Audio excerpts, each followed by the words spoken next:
Le 25 septembre 1066 marque un moment décisif dans l'histoire. Ce jour-là, près d'un petit village du Yorkshire appelé Stamford Bridge, s'est déroulé l'un des affrontements les plus sanglants de l'ère viking. Ce qui rend cette bataille encore plus remarquable, c'est l'histoire d'un seul guerrier viking qui a tenu tête à toute une armée anglo-saxonne sur un pont étroit. Mais avant d'arriver à ce moment épique, il faut comprendre comment l'Angleterre s'est retrouvée au bord du chaos.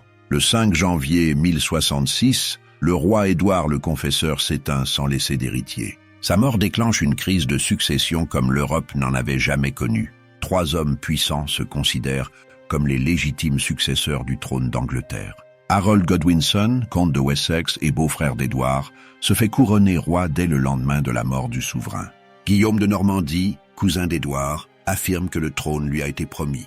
Et Harald Hardrada, roi de Norvège, invoque un accord d'anciens entre Magnus le Bon et Harthacnut, ancien roi danois d'Angleterre. Harold Godwinson n'est pas n'importe qui. Fils du puissant comte Godwin de Wessex, il a passé sa vie à se préparer pour le pouvoir. Intelligent, respecté, excellent stratège militaire, il a déjà prouvé sa valeur en écrasant les Gallois en 1063. À 44 ans, il possède l'expérience et les ressources pour défendre son royaume. Mais ce qu'il ne sait pas encore, c'est que son propre frère va devenir son pire ennemi. Tostig Godwinson, comte de Northumbrie depuis 1055, règne d'une main de fer sur le nord de l'Angleterre. Brutal, impitoyable, détesté par ses sujets, il impose des taxes écrasantes et fait assassiner ses opposants politiques. En octobre 1065, les nobles de Northumbrie en ont assez. Ils se soulèvent, entrent dans York, massacrent les hommes de Tostig et le déclarent hors la loi. Les rebelles nomment Morcar, frère du comte Edwin de Mercie, comme nouveau comte. Tostig fuit vers le sud et rencontre son frère Harold à Oxford. Il attend du soutien, mais Harold, qui voit plus loin, comprend que l'Angleterre a besoin d'unité face aux menaces qui arrivent. Guillaume de Normandie construit une flotte d'invasion dans le sud. Il faut absolument que le nord reste loyal. Harold soutient les rebelles. Tostig, fou de rage, accuse son frère d'avoir orchestré le coup. Harold nie sous serment, mais le mal est fait. Tostig jure de se venger. Le roi Édouard, proche de Tostig, est dévasté. Il cède aux exigences des rebelles et envoie Tostig en exil en Flandre le 27 octobre. Cette décision le brise. Quelques semaines plus tard, le 5 janvier 1066, il meurt, laissant l'Angleterre aux mains d'Harold. Mais Tostig n'oublie pas. Depuis la Flandre, il commence à comploter. Il contacte d'abord Guillaume de Normandie, qui refuse de l'aider immédiatement. Il se tourne ensuite vers le roi Sven du Danemark, qui décline également. Puis il trouve celui qui acceptera, Harald Hardrada, le dernier grand roi viking. Harald Sigurdsson, surnommé Hardrada, au commandement dur, incarne tout ce que les Vikings représentent. Né en 1015 dans le Ringerike en Norvège, il a passé sa vie entière sur les champs de bataille.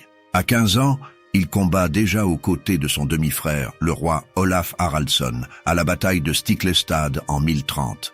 Olaf est tué et Harald, grièvement blessé, doit fuir. C'est là que commence sa légende. Il s'exile d'abord à Kiev, où le prince Yaroslav le Sage le prend sous son aile. Puis il part pour Constantinople, capitale de l'Empire byzantin, où il rejoint la garde Vareg, l'unité d'élite de l'empereur composée de Vikings, d'Anglais et de Normands. Pendant 15 ans, Harald se bat dans tout le bassin méditerranéen, en Asie mineure, en Sicile, en Terre Sainte, à Constantinople même. Il accumule une fortune colossale grâce aux pillages et aux récompenses impériales. En 1045, Harald rentre en Scandinavie avec ses richesses et son expérience de combat. Il trouve son neveu Magnus le Bon en conflit avec le prétendant danois Sven Estridsson. D'abord, Harald s'allie avec Sven, puis Magnus lui propose le co-règne de la Norvège. Harald trahit Sven sans hésiter. En 1047, Magnus meurt sans héritier, laissant Harald seul roi de Norvège. Les 15 années suivantes, Harald passe son temps à tenter de conquérir le Danemark. Il ravage les côtes danoises, brûle des villes, massacre des populations entières. Mais Sven résiste. Bataille après bataille, Harald gagne sur le terrain, mais ne parvient pas à briser la volonté du peuple danois. En 1062, après la bataille de Nise, les deux rois signent enfin un traité de paix. Harald garde la Norvège, Sven garde le Danemark. À 51 ans, Harald cherche de nouveaux défis. Quand Tostig Godwinson le contacte en 1066 avec une proposition d'invasion de l'Angleterre, Harald voit là l'opportunité de sa vie. Il invoque l'ancien accord entre Magnus et Harthacnut. Les possessions du premier à mourir devaient revenir à l'autre. Magnus n'a jamais réclamé l'Angleterre de son vivant, mais Harald, en tant que successeur de Magnus, se considère comme l'héritier légitime du trône anglais. Harald mobilise toute la Norvège. Il rassemble 300 navires de guerre, les plus grands faisant 30 mètres de long et transportant 40 guerriers chacun. Son armée compte entre 11 000 et 15 000 hommes, des vikings endurcis, des vétérans de dizaines de batailles. En septembre 1066, la plus grande flotte viking depuis des générations prend la mer vers l'Angleterre. Harald fait escale aux Orcades pour se ravitailler et recruter des renforts. Là, Tostig le rejoint avec ses propres navires venus de Flandre et d'Écosse. Les deux hommes scellent leur alliance. Tostig connaît le terrain, il sait où frapper. Harald apporte la force militaire. Ensemble, ils représentent une menace mortelle pour Harold Godwinson. Le 18 septembre, la flotte viking entre dans l'estuaire de l'Humber et remonte l'Ouse. Leur première cible est Scarborough. Harald ne perd pas de temps en négociation. Ses hommes débarquent, mettent le feu à la ville et massacrent tous ceux qui résistent. C'est un message clair. Soumettez-vous ou mourrez. Les survivants regardent leurs maisons brûler tandis que les Vikings rembarquent, laissant derrière eux ruines et cadavres. La flotte continue vers le sud et jette l'ancre à Rickhall, à 20 km au sud de York-sur-Louse. York, l'ancienne capitale du royaume viking de Jorvik, représente la clé du nord de l'Angleterre. Si Harald prend York, il contrôle toute la Northumbrie. Les comtes Edwin de Mercie et Morcar de Northumbrie comprennent le danger. Ils rassemblent leurs forces, environ 5 000 à 6 000 hommes, mélange de housecarls d'élite et de milices locales. Le 20 septembre 1066, les deux armées se rencontrent à Fulford, à 3 km au sud de York. Les Anglais prennent position sur un terrain bien choisi, entre la rivière Ouse et des marais. Un ruisseau, le German Beck, coule devant leur ligne. C'est une position défensive forte. Morcar et Edwin espèrent retarder Harald jusqu'à ce que le roi Harold arrive du sud avec des renforts. Au début de la bataille, seule une petite partie de l'armée viking est présente. Morcar voit là une chance en or. Il veut attaquer immédiatement et écraser les Vikings avant que leur renfort n'arrive. Mais la marée est haute. Le ruisseau devant les lignes anglo-saxonnes est infranchissable. Morcar et Edwin doivent attendre, impuissants, pendant que de plus en plus de guerriers vikings se rassemblent de l'autre côté de l'eau. Vers midi, la marée baisse enfin. Morcar lance l'assaut sur l'aile droite de Harald. Les anglo-saxons se battent avec courage et détermination. Ils enfoncent les lignes vikings, tuent des dizaines d'hommes.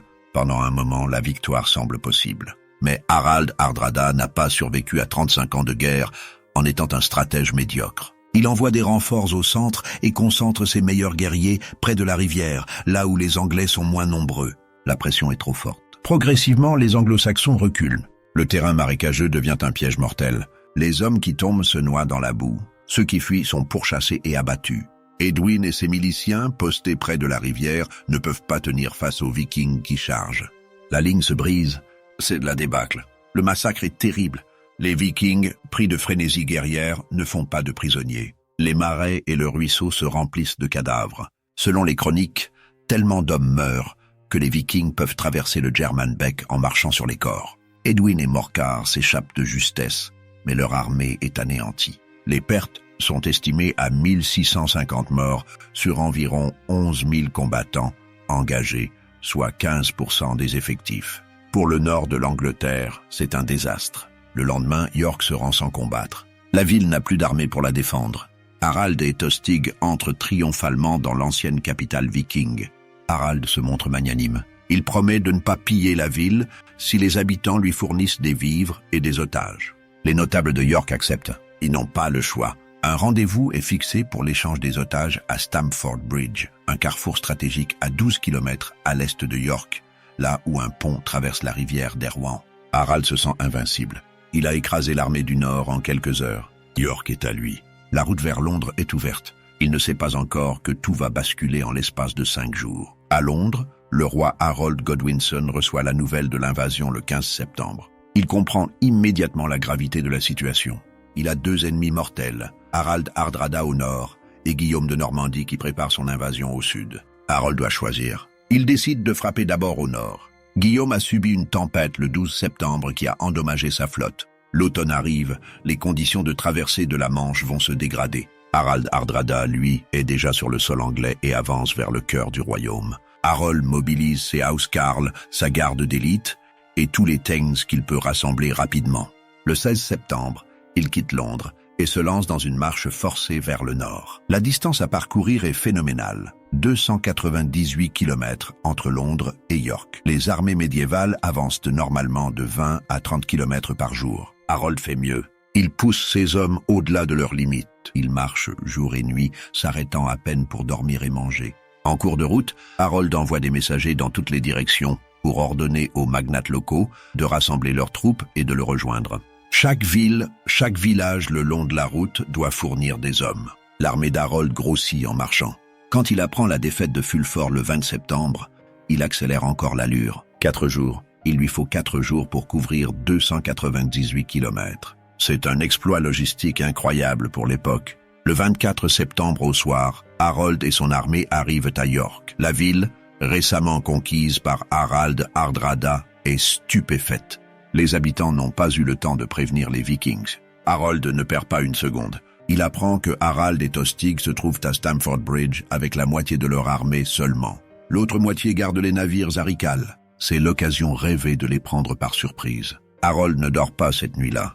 Il planifie l'attaque avec ses commandants. Ses hommes sont épuisés par la marche forcée, mais Harold compte sur l'effet de surprise. À l'aube du 25 septembre, l'armée anglo-saxonne se met en route vers Stamford Bridge.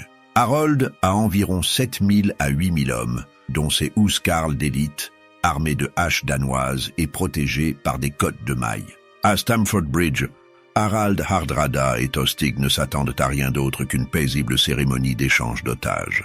Le temps est magnifique. C'est une journée d'été exceptionnellement chaude pour un 25 septembre. Le soleil brille, pas un nuage dans le ciel. Harald a laissé environ un tiers de ses troupes, peut-être 3000 à 4000 hommes, pour garder les navires à Riccal, à 20 km de là. Ici, à Stamford Bridge, il a peut-être 6000 guerriers, mais la chaleur les a rendus négligents. Beaucoup de Vikings ont enlevé leurs cottes de mailles et leurs casques. Certains se baignent dans la Derwent, d'autres jouent au dé ou affûtent leurs armes tranquillement. Pas d'avant-poste, pas de sentinelle vigilante. Harald pense que le danger le plus proche est à des centaines de kilomètres au sud. Il ne sait pas que le roi d'Angleterre est à quelques heures de marche. Les Vikings sont éparpillés des deux côtés de la rivière. Un petit contingent campe sur la rive ouest, le reste est à l'est, au-delà du pont. Le pont lui-même est étroit, probablement en bois, ne permettant le passage que de 2 ou 3 hommes de front. C'est un point de passage stratégique, mais personne ne pense à le défendre sérieusement. Vers 11 heures du matin, une crête à l'ouest du pont cache encore l'approche de l'armée d'Harold. Puis soudain, des milliers de guerriers anglo-saxons apparaissent au sommet de la colline. Le soleil se reflète sur leurs armures, leurs bannières claquent au vent, les Vikings figent. Pendant quelques secondes, personne ne bouge. C'est la panique. Le petit contingent viking à l'ouest du pont tente de se replier. Mais c'est trop tard. Les anglo-saxons déferlent de la colline comme une avalanche. Les Vikings isolés sont submergés en quelques minutes. Certains tentent de traverser le pont, mais l'arrière-garde se fait massacrer. Les corps tombent dans la Derwent. Le pont devient le seul espoir de survie pour les Vikings piégés à l'ouest. C'est là qu'intervient l'une des plus grandes légendes de l'histoire viking. Un seul homme, dont le nom s'est perdu dans le temps, décide de tenir le pont. Les chroniques le décrivent comme un guerrier gigantesque, probablement un berserker, ces combattants d'élite viking réputés pour leur férocité au combat. Il se plante au milieu du pont, hache danoise en main, et attend. Les anglo-saxons chargent. Le premier rang atteint le pont. Le viking frappe. Un homme tombe, décapité. Puis un deuxième, un troisième. Le pont est si étroit que les Anglais ne peuvent l'attaquer qu'un ou deux à la fois. Le géant viking utilise cet avantage mortel. Chaque guerrier qui arrive à sa portée meurt ou est grièvement blessé. Les minutes passent. Les cadavres s'accumulent sur le pont. Le sang rend les planches glissantes. Derrière le Viking, ses camarades évacuent la rive ouest, traversant la Derwent pour rejoindre le gros de l'armée. Harald Hardrada hurle désordre. Il envoie un messager galoper vers Riccal pour ordonner à Eystein Orr, qui commande la réserve, de venir immédiatement avec tous les hommes disponibles. En attendant, il faut gagner du temps. Le berserker du pont gagne du temps. Les anglo-saxons tentent tout. Ils envoient leurs meilleurs guerriers. Le Viking les abat. Ils essayent de le cribler de flèches. Il se protège avec son bouclier. Il lance des javelots. Il les esquive ou les bloque. 1 heure passe, puis 2. Selon la chronique anglo-saxonne, Le guerrier viking tue 40 Anglais à lui seul avant d'être finalement neutralisé. La fin du berserker vient de la rivière elle-même. Un Saxon ingénieux trouve une barque. Il se glisse sous le pont et enfonce sa lance à travers les planches du dessous. La lame transperce le viking par en dessous. Là où il n'a pas d'armure, le géant s'effondre. Le pont est enfin libre. Les anglo-saxons se ruent de l'autre côté, mais Harald Hardrada a utilisé le temps gagné. Il a formé ses hommes en ligne de défense sur une crête, à environ 300 mètres au sud-est de la Derwent. Malgré le manque d'armure lourde, les Vikings sont des guerriers d'élite. Ils forment un mur de boucliers compact et discipliné. Les anglo-saxons chargent la position viking. La première vague se brise contre le mur de boucliers. Les Huskarl d'Harold, armés de leurs terrifiantes haches danoises, frappent avec une force dévastatrice. Mais les Vikings tiennent bon. Harald Hardrada, au centre de la ligne, inspire ses hommes. À 51 ans, c'est un vétéran de 35 ans de guerre. Il a survécu à des centaines de batailles. Il ne va pas tomber maintenant. Les deux armées s'affrontent en rang serré. C'est un combat brutal, primitif. Les boucliers se heurtent. Les épées cherchent les failles dans les défenses. Les haches fendent les casques. Les hommes des premiers rangs meurent rapidement, épuisés et blessés. D'autres prennent leur place. Le sol devient glissant de sang. Après plusieurs charges infructueuses, les Vikings contre-attaquent. C'est une tactique classique. Ils se jettent en avant en formation de coin, cherchant à percer le centre ennemi. Le coin viking s'enfonce dans les lignes anglo-saxonnes comme un couteau. Le centre anglais recule, semblant céder. Mais c'est un piège. Les Anglais exécutent un mouvement d'enveloppement. Le centre continue de reculer, attirant les Vikings en avant. Les ailes anglo-saxonnes se referment sur les flancs. Les Vikings se retrouvent dans une poche, attaqués de tous côtés. La formation en coin, si efficace pour percer une ligne, devient un piège mortel quand l'ennemi peut vous encercler. C'est à ce moment que tout bascule. Un projectile, une flèche ou une pierre de fronde selon les sources, frappe Harald Hardrada à la gorge. Le roi de Norvège s'effondre. Son sang jaillit sur l'herbe. Les Vikings, horrifiés, voient leur chef mourir sous leurs yeux. Harald Hardrada, le dernier grand roi viking, qui a combattu dans tout le monde connu, meurt sur un champ de bataille anglais, sans sa cotte de mailles qu'il a laissée dans les navires à cause de la chaleur. Tostig tente de rallier les hommes. Il crie des ordres, encourage les guerriers à tenir leur position. Mais le moral est brisé. Sans Harald, l'armée n'a plus de chef incontesté. Harold Godwinson voit l'opportunité. Il envoie un cavalier vers les lignes vikings. Le guerrier s'approche de Tostig et crie pour se faire entendre par-dessus le fracas du combat. Tostig, le roi Harold t'offre ton comté de Northumbrie en retour si tu déposes les armes maintenant. Tostig, couvert du sang de ses ennemis et de ses camarades, demande « Et qu'offre-t-il à Harald de Norvège ?» Le cavalier répond avec un sourire cruel « 7 pieds de terre anglaise, ou davantage, s'il en a besoin, car il est plus grand que la plupart des hommes. » Puis le cavalier fait demi-tour et regagne les lignes anglaises. Harald Hardrada, impressionné par l'audace du guerrier juste avant sa mort, avait demandé à Tostig qui était cet homme.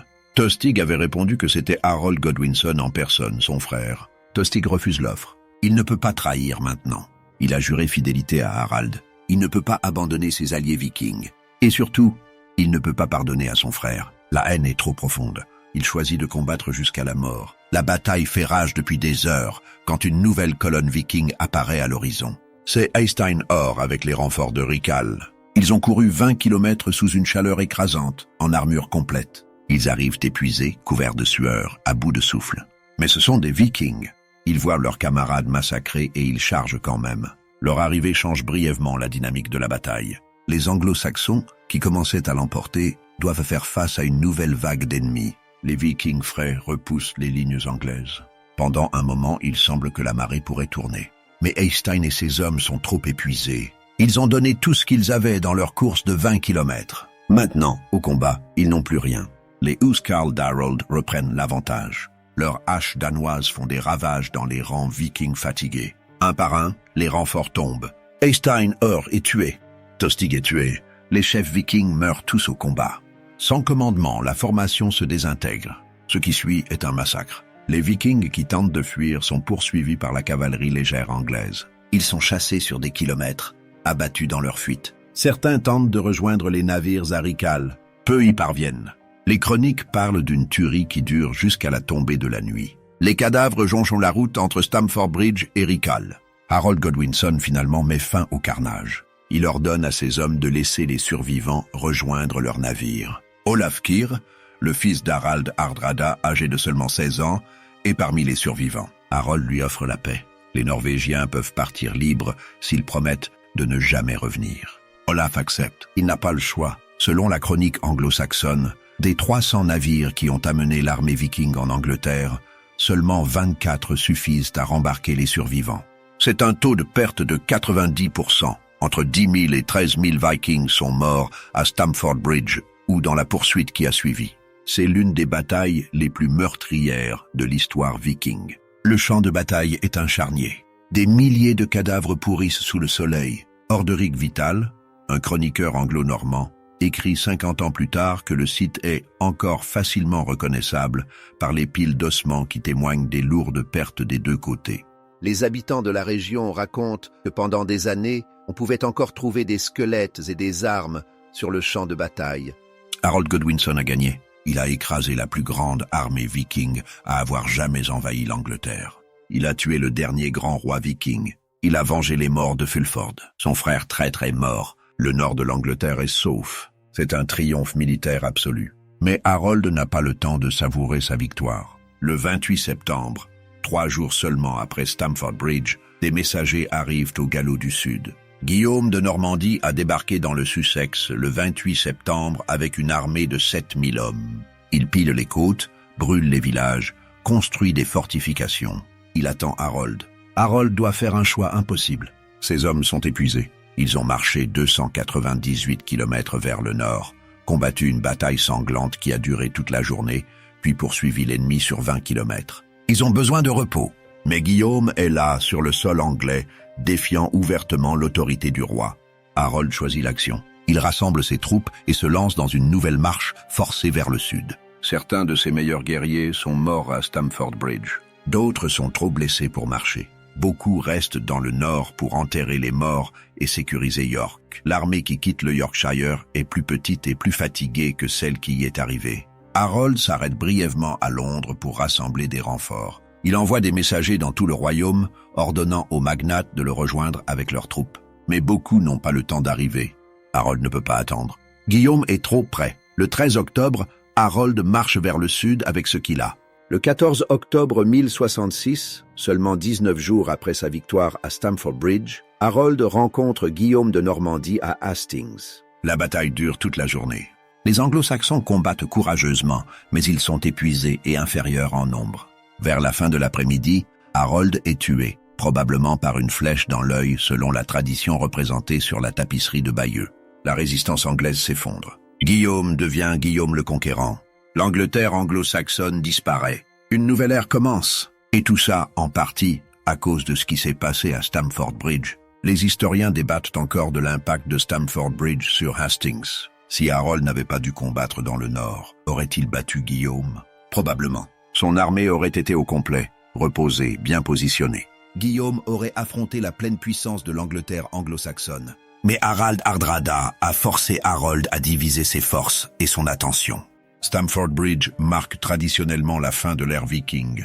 Pendant 250 ans, depuis le raid de Lindisfarne en 793, les Vikings ont terrorisé l'Europe. Ils ont pillé, conquis, colonisé. Ils ont fondé des royaumes en Normandie, en Angleterre, en Irlande, en Russie. Mais à Stamford Bridge, le dernier grand roi viking meurt. La dernière grande armée viking est anéantie. Les survivants rentrent en Norvège et ne reviennent jamais. Ce n'est pas tout à fait vrai, bien sûr.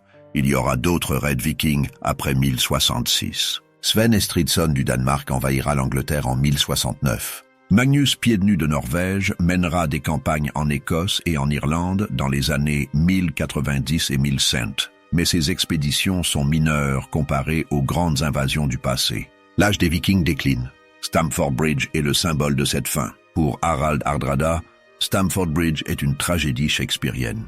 Il a passé toute sa vie à se battre. Il a combattu dans 3 continents. Il a amassé des richesses incroyables. Il a régné sur la Norvège pendant 20 ans.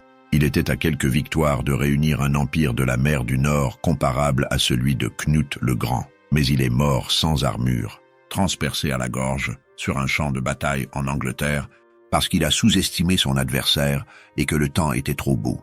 Pour Tostig, c'est aussi une tragédie. Il a détruit sa propre famille par orgueil et soif de vengeance. Il a trahi son pays. Il a causé la mort de milliers d'Anglais à Fulford. Et finalement, il est mort pour rien. Son comté ne lui a pas été rendu. Son frère ne l'a pas pardonné. Il n'a laissé qu'une réputation de traître. Pour Harold Godwinson, Stamford Bridge est le plus grand triomphe de sa vie et le début de sa chute. Il a prouvé qu'il était un commandant militaire brillant. Sa marche forcée de 4 jours reste un exploit logistique remarquable. Sa victoire sur Harald Hardrada montre son courage et sa détermination. Mais cette victoire l'a épuisé. Quand il a dû affronter Guillaume 3 semaines plus tard, il n'avait plus ni les hommes ni l'énergie pour gagner. Le champ de bataille de Stamford Bridge est aujourd'hui en partie recouvert par le village moderne. Une plaque commémorative marque l'emplacement approximatif du combat. Elle dit simplement « La bataille de Stamford Bridge, le roi Harold d'Angleterre a vaincu son frère Tostig et le roi Harald Hardrada de Norvège, ici le 25 septembre 1066. » Mais cette plaque ne raconte pas toute l'histoire. Elle ne parle pas du guerrier solitaire sur le pont qui a tenu tête à une armée. Elle ne parle pas des milliers de Vikings qui ont marché 20 kilomètres sous une chaleur écrasante pour sauver leurs camarades, sachant qu'ils allaient probablement mourir. Elle ne parle pas des anglo-saxons qui ont marché 298 kilomètres en 4 jours pour défendre leur royaume. Elle ne parle pas du prix terrible de cette victoire. Stamford Bridge n'est pas seulement la fin de l'ère viking, c'est aussi le début de la fin pour l'Angleterre anglo-saxonne. En détruisant l'armée de Harald Hardrada, Harold Godwinson s'est détruit lui-même. Et en détruisant Harold Godwinson, Guillaume de Normandie a changé le cours de l'histoire européenne. Le 25 septembre 1066, sur un pont étroit au-dessus de la Derwent, dans un petit village du Yorkshire, le destin de 3 nations s'est joué. La Norvège a perdu son plus grand roi et sa dernière chance de dominer l'Angleterre. L'Angleterre a perdu sa dernière génération de guerriers anglo-saxons et 3 semaines plus tard, son indépendance. La Normandie, bien qu'absente de la bataille, en a été la grande bénéficiaire. Si vous visitez Stamford Bridge aujourd'hui, vous verrez un village paisible. Des maisons modernes, une école, un pub. Difficile d'imaginer que cet endroit a été le théâtre de l'une des batailles les plus sanglantes de l'histoire médiévale. Mais si vous fermez les yeux, vous pouvez presque entendre le fracas des armes, les cris des guerriers, le sifflement des flèches. Vous pouvez imaginer un géant viking tenant un pont contre une armée entière.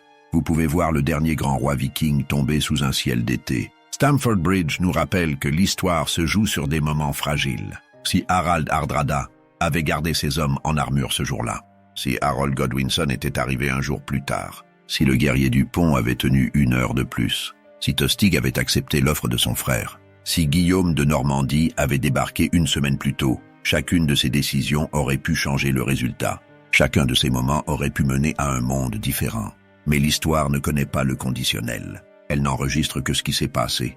Et ce qui s'est passé le 25 septembre 1066 à Stamford Bridge, c'est que le dernier grand roi viking est mort, que la plus grande armée viking jamais rassemblée a été anéantie, et que l'Angleterre anglo-saxonne a gagné sa dernière bataille. 3 semaines plus tard, tout changerait. Mais pendant ces 3 semaines, Harold Godwinson était le héros de l'Angleterre, le vainqueur des Vikings, le roi qui avait sauvé son royaume.